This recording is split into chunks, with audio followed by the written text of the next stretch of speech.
Capítulo 8. Primer Congreso Internacional sobre el Fenómeno OVNI, Acapulco, México, 1977. Todos los estudios científicos a gran escala que se han hecho acerca de los OVNI, hay por lo menos 4, han dado a conocer una cantidad considerable de juicios emitidos por observadores competentes con respecto al tamaño, la forma y textura exacta de los OVNI, y lo más importante, las características de vuelo, indicando que, primero, estos objetos eran manufacturados, segundo, que se encuentran bajo un control inteligente, y tercero, que la combinación de la descripción física y del comportamiento de vuelo que realizan, tal como se observó y se describió por testigos de todo el mundo, descarta toda posibilidad de que su origen sea terrestre. Dr. Stanton Friedman, físico nuclear. Sentarse a dialogar y escuchar a los más grandes investigadores y científicos del mundo sobre la cuestión de los objetos voladores no identificados es una experiencia difícil de repetir. Sobre todo, el hecho de reunir durante una semana a personas tan importantes para debatir un tema que se consideraba sacrilegio o tabú. El estudio de la posible visita a la Tierra de seres altamente inteligentes que desde el más remoto pasado han visitado e intervenido en las vidas de varias civilizaciones hoy desaparecidas, a esta posibilidad los investigadores le han llamado el estudio del fenómeno OVNI, sigla que se ha hecho famosa en todo el mundo. Muchos de estos investigadores le han dedicado una gran parte de sus vidas tratando de encontrar las respuestas a las miles de preguntas que bullen en sus cabezas. La mayoría de ellos han sido expuestos al ridículo por investigar lo que no existe. Sí, este asunto de los ovnis no deja dormir bien a mucha gente. Algo parecido ocurrió hace muchos años, cuando se le comunicó a la Academia Francesa de Ciencias de la existencia de unos bichos insignificantes que sus descubridores llamaron microbios. La sacrosanta Academia rechazó de plano de manera unánime la existencia de dichas criaturas, simplemente porque no se podían ver. Por supuesto que hemos evolucionado mucho en el siglo XX, amén de 2 guerras mundiales, la de Corea y la de Vietnam. Durante estos conflictos, ahora lo sabemos, hubo gran cantidad de avistamientos ovnis relatados por soldados y oficiales. El fenómeno OVNI ha sido investigado por gobiernos, centros oficiales y particulares, en cuyo estudio se encontraban notables científicos e investigadores, que en su momento dieron a conocer sus teorías y descubrimientos, a una costa de quedar desacreditados. Ahora, este Congreso OVNI reúne lo mejor de estos valientes investigadores en Acapulco, tratando de comparar e intercambiar conceptos y descubrimientos. Aquí se habló por primera vez de la mutilación de ganado y la extracción de la sangre y órganos dejando secos a los animales. Los cortes eran perfectos. Los más de 30 ponentes que se encontraban en la sala de convenciones de Acapulco para deliberar por 8 días continuos sobre los avistamientos ovnis de todo el mundo, sobre objetos voladores no identificados, los datos estadísticos de estudios continuados del fenómeno y en general todo relacionado con los encuentros cercanos del primer, segundo y tercer tipo que ya había esbozado el Dr. Allen Hynek. Durante la conferencia, el Dr. Hynek, una de las que más expectativa creó, se notó a vista de ojo que estaba evadiendo algunos conocimientos que él ya tenía en su centro de investigación, el CUFOS, en Evanston, Illinois. En este centro, el Dr. Hynek tiene consignados 50.000 casos provenientes de todo el mundo. Este inteligente científico no se dejó acorralar con las preguntas de los ponentes ni las del público. Se notó que tenía restricciones en cuanto a la información que manejaba. Pero, ¿quién impone estas restricciones? El Dr. Hynek fue asesor de la Fuerza Aérea de USA por 22 años. Quizá este silencio le fue impuesto por la USAF o por la CIA. Sin embargo, sus explicaciones sobre los UFOs dejaron en general una buena impresión entre el público. instó a los investigadores a utilizar la más estricta condición científica para hacer las evaluaciones posteriores. En varias declaraciones dijo que los ovnis sí existen, pero que no sabíamos todavía lo que eran. En otras posteriores declaraciones se notaban las más escurridizas explicaciones, no hay duda. Estaba bajo presiones oficiales de su gobierno. El Congreso reunió a unas 700 personas, en su mayoría mexicanos. Muchos provenían de otros países de Sudamérica, de Estados Unidos y otros de Europa. La traducción simultánea fue aceptable. También es digno de tomar en cuenta la ponencia de Erich von Däniken, que fascinó al público. Sus descubrimientos, realizados en varios rincones del mundo, pusieron a disgusto a los científicos presentes. Sus hipótesis y teorías sobre las posibles visitas de seres extraterrestres en el pasado ha enfurecido a muchos investigadores, ya que von Däniken tiene una excelente imaginación y gracias a ella ha llegado a unir cabos donde los científicos estaban trancados y no se atreven. También le tienen envidia por los 48 millones de libros vendidos en 32 idiomas hasta ese año. Además, el público le ha brindado una gran acogida a sus libros, con sus teorías. Ya algunos científicos e investigadores han tenido que encogerse de hombros y seguir el hilo que tendió Däniken para lograr llegar a conclusiones más precisas y directas, aunque no lo nombren. El doctor Jacques Vallée, en una magistral conferencia que creó grandes expectativas entre el público y aún entre los científicos e investigadores, afirmó también que los ovnis son reales, son físicos. Vallée presentó una serie de fotografías tomadas por un astrónomo francés. Al respecto, el doctor Vallée declaró: a propósito, la próxima vez que vean un programa de televisión con un académico muy serio que le dice que los ovnis no existen porque los astrónomos no lo ven, acuérdese de estas fotografías. Y el público se rió de muy buena gana. Ya tenemos dos de las voces más autorizadas del mundo científico que afirman que los ovnis son reales, aunque todavía no se sabe de dónde vienen o quién los fabrica. El doctor Jacques Vallée nos dice: la gente en tierra se puede engañar al radar y se puede engañar a los pilotos. La gente puede tener alucinaciones, el radar se puede descomponer y los pilotos pueden perder la chaveta. Pero resulta muy difícil que las tres cosas ocurran al mismo tiempo, en todo el espacio aéreo de París durante 1 hora y media. Este caso ocurrió en París. Una de las conclusiones de Vallée, que se desprende del análisis por computadora, es que los ovnis dejan huella física sobre el terreno que en algunos casos obedecen a objetos muy pesados, de manera que una vez más es imposible no admitir la realidad física del fenómeno. Hay que resaltar que el doctor Jacques Vallée es graduado en matemáticas en la Universidad de Sorbona de París, una maestría en astrofísica y un doctorado en ciencias de la computación.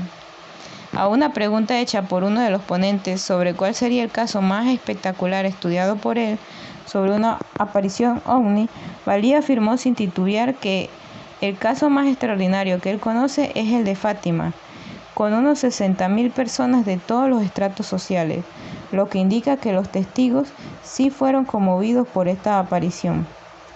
Esto dejó boquiabierto al público y a los investigadores allí presentes, viniendo de quien venía esta declaración. Conclusión de Vallée: los ovnis existen, son físicos, violan las leyes conocidas por el hombre. No sabemos si son extraterrestres o de dónde vienen, quizá de mundos paralelos o tecnología de alguna potencia terrestre que tienen experimentación. Esto último no cuadra bien, ya que los reportes datan de casos del siglo XIX, donde aparece una con inusitada regularidad en nuestro siglo XX. Esto conformaría otra declaración del doctor Allen Hynek, quien dice: como astrónomo les digo que los ovnis no pueden venir de nuestro sistema solar. Como se puede apreciar por estas declaraciones, los ovnis son materiales, de tuercas y tornillos. Faltaría ahora encontrar las pruebas que le digan a los científicos que los tripulantes que se han visto cerca de estos prodigios vienen de tal o cual parte de la galaxia o del universo. Esto quizás se dé en los próximos 50 años. Sir Eric, primer ministro de Grenada, de un pequeño conjunto de islas en el Mar Caribe, se hizo presente con uno de sus ministros y otro asistente, ya que su interés por que se aclare el fenómeno ovni data de tiempo atrás. La historia del fenómeno ovni lo recordará como el primer gobernante que planteó el escurridizo asunto ovni ante la Asamblea General de Naciones Unidas. Sir Eric Gary pidió que la sabiduría e inteligencia suprema nos señale un derrotero más tangible para poder entrar en comunicación con los tripulantes ovni y aspirar a cambiar la conciencia humana en aras de una más justa y equitativa forma de vivir en armonía y en paz.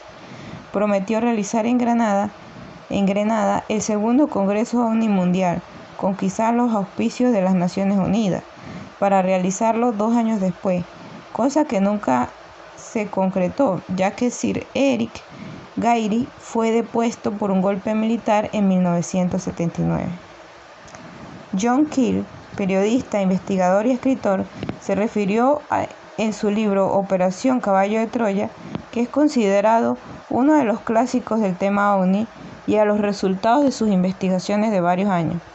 Detrás de los testigos y acumulando testimonios de gente de diferentes estratos sociales, Keel dice que el fenómeno OVNI es algo que tiene que ver con los campos magnéticos que emiten ciertos artefactos extraños. No dice de dónde vienen o qué son, pero aclara que pueden llevar a la locura a quien esté expuesto a estos singulares aparatos. Dijo también haber encontrado a muchos individuos que acabaron trágicamente. El suicidio es común entre ellos. Algunos se vuelven fanáticos rabiosos. Son los evangelistas de los ovni. Apelan con frecuencia a las escrituras bíblicas para demostrar que los hermanos del espacio son los salvadores. Algunos terminan locos de remate, otros reciben órdenes de matar, otros fueron internados en hospitales psiquiátricos. John Keel terminó su magnífica exposición con esta declaración: los ovnis ya no cuentan, y solo nos deben importar sus víctimas, toda la humanidad. El ex jesuita Salvador Freixedo hizo vibrar al público, que lo aplaudió varias veces. Su manera de hablar y su forma de llamarle al pan pan y al vino vino caló mucho entre el público. Salvador nos relató varios casos clásicos de la ovnilogía mundial, diciendo que la ciencia será la última en enterarse de los descubrimientos que se realicen alrededor del fenómeno ovni, pues se empeñan en obtener datos técnicos y levantar estadísticas. Él enfatiza que uno de los aspectos más importantes de los ovnis es el psíquico. Claro que en primer lugar se destaca el físico, pues deja huellas claras en el suelo donde se posa y afecta directamente a los que están cerca.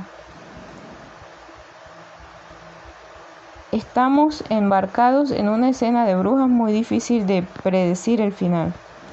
Esta corta reseña de solamente 6 de los 30 y tantos ponentes nos da una idea del interés de la ciencia y los investigadores por encontrar una respuesta racional al fenómeno ovni.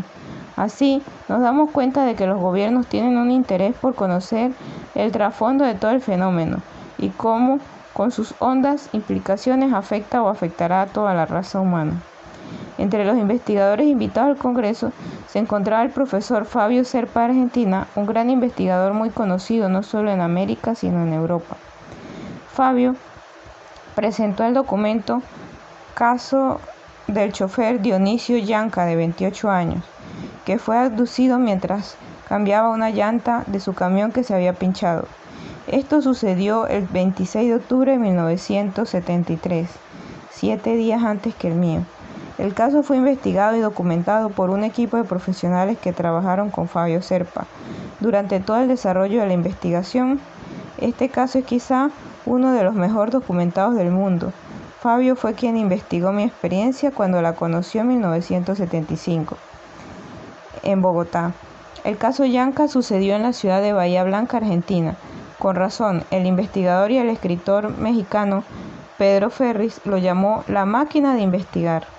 Los otros ponentes y conferencistas que se hicieron presentes durante el desarrollo del Congreso fueron los siguientes en riguroso orden, tal y como lo planearon los organizadores: licenciado Guillermo Bravo y licenciado Carlos Ortiz de la Huerta, Walter Andrews de USA, Enrique Castillo de Colombia, Jean Lorentz de USA, Hans Peterson de Dinamarca, Fabio Serpa de Argentina, Karl Beck de Alemania, Charles Ufer de Alemania, Guillermo González de México, Guillermo Helsebach de México, Salvador Freixedo de España, Antonio Rivera de España, Jacques Vallée de Francia, Allen Hynek de USA, Pedro Ferriz de México, Ken Smith de México, Guillermo Bravo de México, Eric Gairy de Grenada, Carlos Ortiz de la Huerta, México,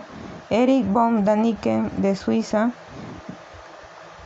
De Jong, USA, Andreas Faber-Kaiser de España, William Spaulding de USA, Ian Norrie de Inglaterra, John Keel de USA, Jack Mackay de USA, Coleman von Kevinkis de Yugoslavia, Ray Starton de USA, Jane Hurtad de USA, Carlos Paz García de Perú, Cristian Ciruguet de México y Francisco Aniceto Lugo de Venezuela.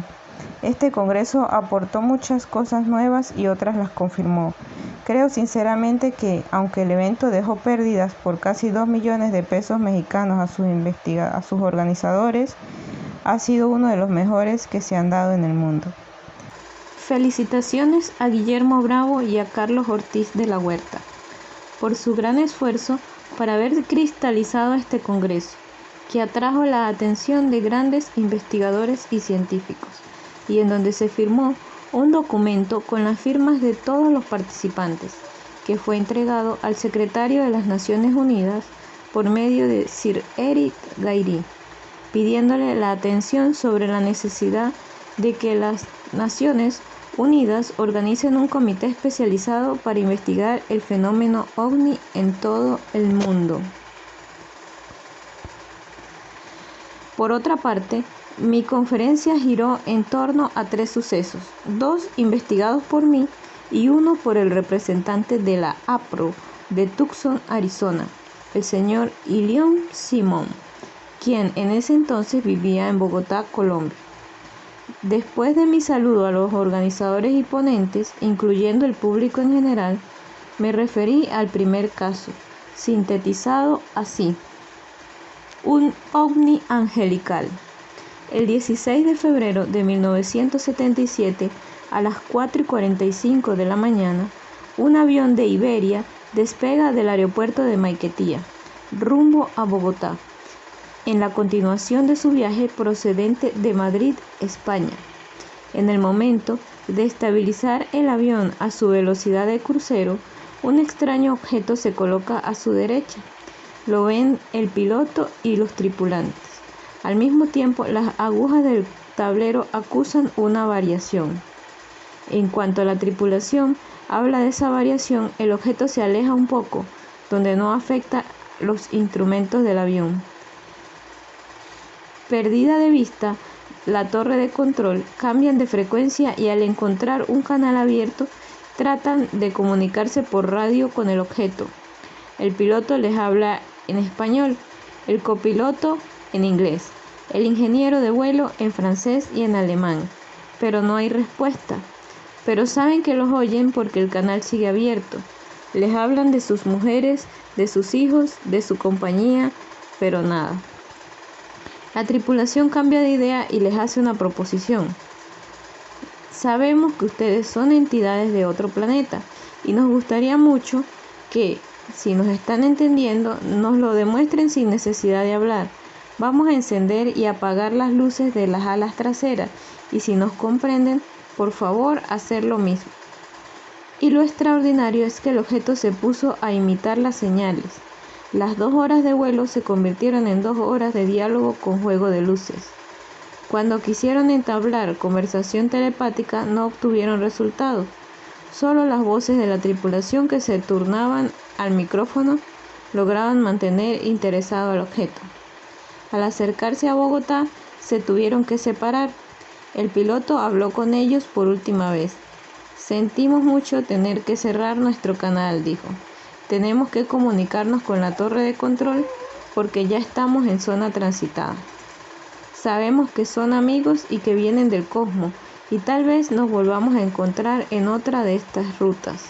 Quisiéramos, para finalizar, que si entendieron todo lo que les dijimos y si son nuestros amigos, ustedes repitan esta doble señal. El objeto no solo repitió los 2 cambios de luces, se acercó rápidamente, se puso debajo del avión, se pasó al lado izquierdo, se colocó luego encima de la cabina manteniendo un acercamiento prudencial, tiempo suficiente para que todos pudieran admirar sus 60 metros de diámetro, y salió disparado encendiendo y apagando las luces. El piloto comenta que, de una manera muy extraña, sintieron una inmensa felicidad y la convicción de haber tratado con gente de paz, los tripulantes del objeto. El nombre del piloto es Juan Manuel del Valle. El segundo caso es extremadamente extraño y sucedió cerca de la ciudad capital del Valle del Cauca en Cali, Colombia. Un ovni saltarín. Se trata de un objeto brincador no identificado que saltaba a las 10 de la noche por encima de las cabezas de 25 personas atemorizadas. Todos son miembros de 3 familias que en una noche de junio de 1976 regresaban de trabajar en un cañaveral cerca de Jamundí, que está a pocos kilómetros de Cali. Al frente va una mujer con una lámpara. En la distancia ven una luz roja. Creyendo que se trata de algún vecino, lo llaman. No contesta, pero la luz se viene acercando lentamente. Esperan. De pronto, la luz roja está encima de sus cabezas, a menos de 6 metros de altura, y lanzando unos siniestros lamentos, empieza a bajar sobre el grupo. Una huida general. Los niños lloran, los adultos pierden sus zapatos en el campo. El objeto los persigue, da brincos de 5 y 6 metros en línea recta. Se pone adelante, a los lados, atrás de los fugitivos. Es un aparato que tiene una sola pata, y sobre esa pata corre a la gente a brincos detrás de ellos. Se oyen los gritos y la confusión.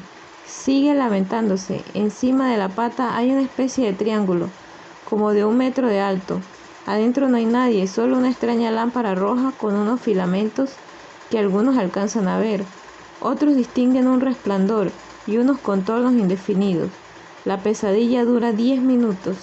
Al día siguiente, las lluvias están borrando las huellas como de un pequeño casco de caballo y las manchas de una especie como de aceite. Cuando llega el investigador del ICIFE, solo quedan 25 confusos testigos de aquella larga y agónica pesadilla, la mayoría miembros de la familia Sánchez. El tercer caso es investigado por el representante de la APRO, señor John Simon. Es el del increíble pero verídico suceso que más tarde, años después, investigaríamos con el doctor Samuel Medina Gama, para añadir el desenlace final. Es un ovni asesino. El lunes 20 de julio de 1969, astronautas americanos están desembarcando en la Luna. Todo el mundo está en vilo pegados a las pantallas de la televisión. Son las 8 de la noche ecuatorial en el pueblo de Anolaima, a varios kilómetros de Bogotá. En la falda de una colina herbosa y húmeda, disimulada entre varios grandes árboles, está una finca. Al frente, un montículo algo alto que domina la casa. Atrás, otro aplanado más pequeño. Adentro, 3 mujeres se afanan en quehaceres domésticos para ver la llegada a la luna. 2 pequeños duermen mientras el patrón de la finca, don Arcesio Bermúdez, platica con alguien sobre el alunizaje que se está sucediendo en ese momento. Don Arcesio es un hombre recio, poco amigo de los cuentos, sean de platillos voladores o de fantasmas. Con él, todos se sienten seguros en la finca. 4 niños de 10 a 14 años observan y hacen comentarios entre ellos. Mauricio de 13 y Enrique de 14 se encuentran afuera en el porche viendo estrellas fugaces. El mayordomo Luis, el hombre de confianza del patrón, está ocupado haciendo algún trabajo. Esa noche del 20 de julio, también día de la independencia de Colombia, está por gestarse un acontecimiento que nunca olvidarán todos los miembros de esta numerosa familia. Mauricio y Enrique observan un extraño objeto silencioso que surca en el cielo. Tiene forma lenticular, con un brillo amarillo anaranjado. Está rodeado de un halo, como un cinturón más luminoso. Mauricio corre a traer una linterna con la idea de hacerle señales. En ese momento se va la luz y se apaga el televisor. En el momento más emocionante del alunizaje, Mauricio sale con la linterna y le hace señales al objeto como en clave Morse, y este se desvía de su ruta y cambia su recorrido hacia donde le hacen señales. Se acerca y aterriza en la parte de atrás de un visible claro grande sin árboles. Al aterrizar, Mauricio logra ver algo que gira debajo y observa 3 patas luminosas, azules con puntos verdes. Su altura es apenas la de un hombre de estatura normal. «Vengan a ver, un platillo volador», se puso a gritar Mauricio, y ahora Enrique también. Se desgañitaron para hacer salir a todos. Cuando lo hicieron, la luz estaba a menos de 100 metros de la granja, con una luz muy fuerte que se acercaba. La mamá de los 2 pequeños, presa de pánico, se precipita al interior y los encierra en la cocina. Mientras, Mauricio ha tomado la linterna que enciende y apaga para hacer señales al objeto, que enfila a gran velocidad sobre la casa. Se para ahora a unos 50 metros entre 2 árboles. Todos lo ven. Los animales lanzan tremendos aullidos. En 5 segundos de inmovilidad se acaba el juego. Todos tienen miedo, todos menos don Arcesio Bermúdez, que toma la linterna para seguir al objeto que empieza a desplazarse hacia la parte trasera de su casa. Su hermana Lucrecia se va tras él, tropieza y se cae. Mauricio, con otro niño, Andrés, también de 13 años, se sube al montículo de atrás y solo ven la luz de la linterna que lleva don Arcesio. La fija sobre el aparato inmóvil en el suelo, que se vuelve a encender bruscamente para iluminar al hombre. Solo a unos 7 metros del aparato, don Arcesio grita: «Luis, venga, venga pronto, aquí hay un marciano, venga rápido». Luis es su fiel mayordomo. El marciano es el ser que vio salir de la cabina. De la cabeza a la cintura tenía la forma de una A o de una horqueta.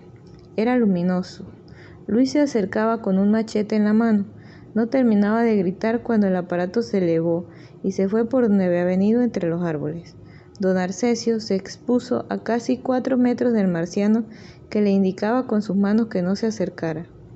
Luis, como buen terrícola, blandía su machete ya casi a unos 20 metros del aparato.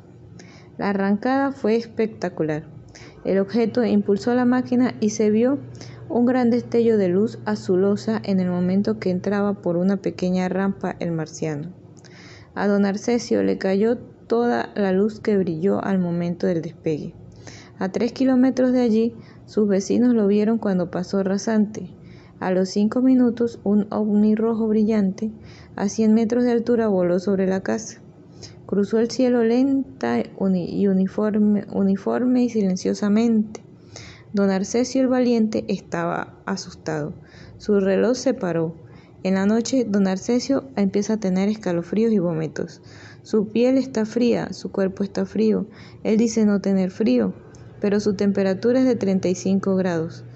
Después se instala la diarrea, que se torna sanguinolenta, luego vómitos negros, sigue bajando la temperatura. Una ambulancia ha llegado en la mañana del 21 de julio que conduce a don Arcesio ya moribundo a Bogotá. Se queja del frío y su hermana lo acompaña y otros familiares. Dentro de la cabina, su hermana lo estrecha contra su cuerpo para darle calor. Lo abraza con el brazo derecho, lo cobija con una ruana. Es llevado a la clínica Marley de la calle 51 con carrera 13 en Bogotá.